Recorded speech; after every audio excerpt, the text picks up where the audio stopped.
la vie du bébé est chaotique au début. Le bébé, quand il a un peu faim, il peut avoir l'impression qu'il va mourir de faim en 5 minutes.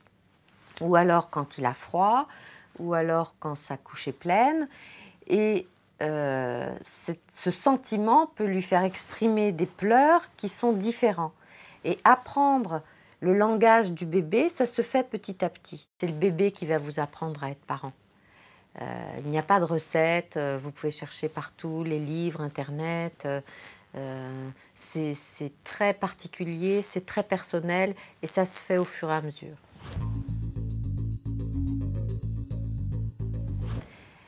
Quand vous arrivez à la maison, il y a en plus tous les problèmes matériels. C'est-à-dire que pour un premier bébé, eh bien, si vous allaitez au sein, il faut être disponible pour le bébé. Alors la chambre, elle n'est pas forcément rangée comme vous voulez. Le frigo, il n'est pas plein. Le ménage, il n'est pas fait. Tout un tas de tâches matérielles vous envahissent.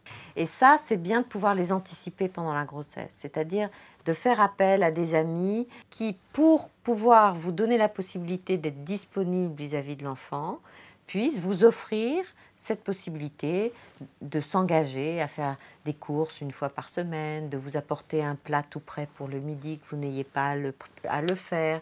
Et les Québécois ont fait comme ça des bons pour que tu sois disponible pour ton bébé, je t'offre de faire tes courses pendant une semaine, de venir s'occuper de ton néné, de l'emmener à la piscine. Et cette offre de temps pour vous, je trouve que ça vaut beaucoup plus que tous les objets qu'on offre au bébé.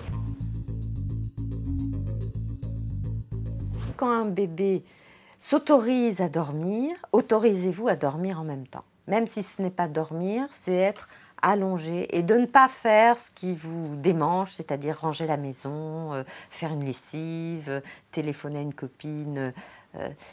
Posez-vous parce qu'il faut pouvoir vous adapter au rythme du bébé plutôt que d'essayer forcément qu'il rentre dans votre rythme parce que ça, c'est petit à petit que ça va se faire.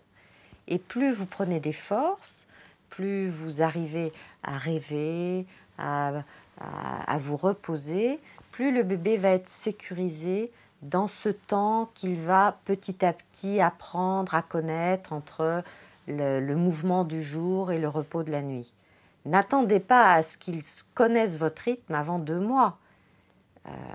Il faut du temps. Des enfants le comprennent au bout d'1 mois, mais des enfants, il leur faut 2 mois pour comprendre. Laissez-vous ce temps. Reposez-vous.